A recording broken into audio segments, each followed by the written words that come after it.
Bonjour, je suis Stéphanie du service en ligne SMA. Aujourd'hui, nous allons mettre en service une Sony Webbox et l'enregistrer sur Sony Portal.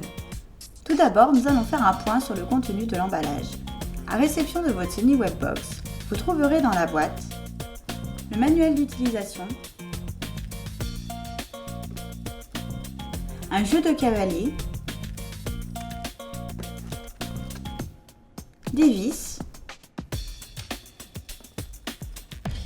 le connecteur RS485, un petit tournevis, un cordon Ethernet droit, un cordon Ethernet croisé, une alimentation et la Sony Webbox. Passons maintenant au banc d'essai. L'onduleur est raccordé à la Sony Webbox par un bus RS485. Vous trouverez toutes les informations concernant le câblage du bus RS485 dans le document « Principe de câblage ». Pour rappel, le blindage du câble du bus RS485 n'est pas raccordé directement sur la Sony Webbox, mais il est connecté dans chaque onduleur. Nous pouvons maintenant mettre le système sous tension. La phase de démarrage de la Webbox dure de 1 à 2 minutes. Une fois que la Webbox a démarré, les LED Power, System et Report sont allumés en vert. La LED Memory indique la présence d'une carte SD dans la Webbox. La LED SMACOM nous donne des informations sur l'état de communication dans le bus RS485. La LED Netcom nous renseigne sur la communication entre la Sony Webbox et le Sony Portal. Pour paramétrer correctement la Webbox, il faut au préalable obtenir des informations sur le réseau. L'ordinateur est donc connecté au réseau. Je clique sur le bouton Démarrer et dans la ligne de commande, je tape CMD, puis Entrée. Une fenêtre s'ouvre. Je tape la commande ipconfig /all. J'appuie sur Entrée. Dans les paramètres de la carte Ethernet connexion au réseau local, je cherche l'adresse de la passerelle par défaut et l'adresse du serveur DNS. Ici, ces adresses sont identiques 192.168.1.1. Je note ces deux adresses afin de pouvoir m'en servir ultérieurement. J'utilise le câble Ethernet bleu pour connecter la Sony Webbox à l'ordinateur.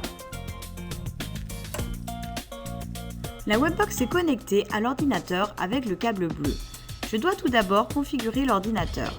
Je clique sur Démarrer et dans le champ de recherche, je tape ncpa.cpl. J'appuie sur Entrée. J'identifie ma connexion au réseau local. Je clique droit sur l'icône et je sélectionne Propriétés. Je double-clique sur Protocole Internet version 4 et je sélectionne Utiliser l'adresse IP suivante. Dans le champ Adresse IP, je rentre 192.168.0.100. Cette adresse IP est dans la même plage que l'adresse IP par défaut de la Webbox. Le masque de sous-réseau s'affiche automatiquement. Je clique sur OK pour sauvegarder mes réglages.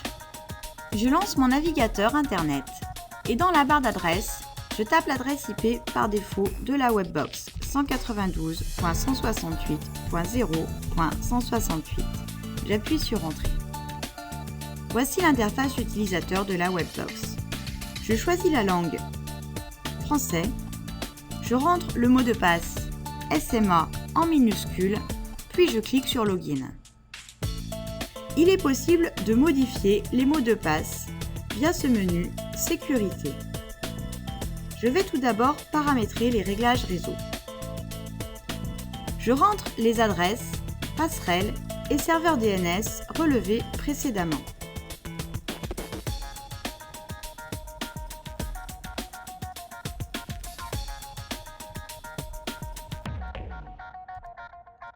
Je dois adapter l'adresse IP de la Webbox afin qu'elle soit dans la même plage d'adresse que la passerelle. L'adresse de la Webbox doit donc commencer par 192.168.1. Je choisis l'adresse 192.168.1. .1.168. Je sauvegarde les réglages et je confirme. La Webbox n'est plus disponible car nous avons changé son adresse IP. Je peux fermer mon navigateur. Je peux maintenant déconnecter le câble bleu de la Sony Webbox et le remplacer par le cordon rouge. Le cordon rouge permet de connecter directement la Sony Webbox au routeur. La Webbox est maintenant connectée au réseau avec le câble rouge. L'ordinateur est également connecté au réseau. Je retourne dans le menu Connexion réseau via la commande ncpa.cpl. Je vais dans les propriétés de ma connexion au réseau local.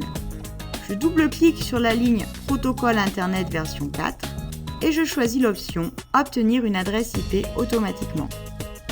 Je valide en cliquant sur OK.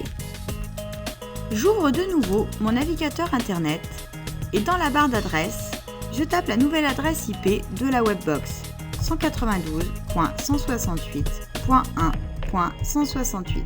J'appuie sur Entrée. Je rentre le mot de passe SMA en minuscule et je clique sur Connexion. Je vais dans le menu Transmission des données.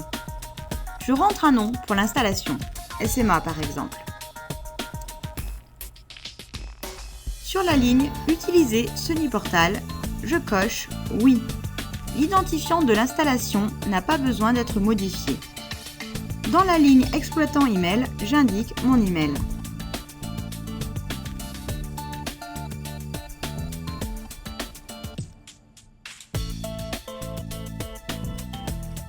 Je sauvegarde les réglages en bas de la page. Je vais ensuite dans le menu Info.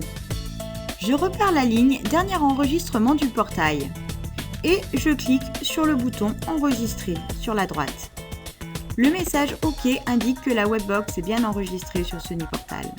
Un email contenant le mot de passe Sony Portal a été envoyé à l'adresse email indiquée.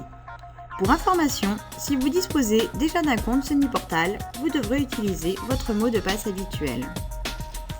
Je me connecte sur ma boîte mail et je trouve effectivement un email du Sony Portal contenant mon mot de passe. Comme indiqué dans l'email, je clique sur le lien et j'arrive sur la page d'accueil du Sony Portal. Je rentre mon email,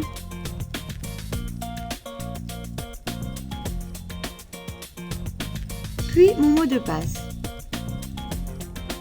Je clique sur Login. Après avoir accepté les conditions d'utilisation du Sony Portal, je peux accéder à mon installation.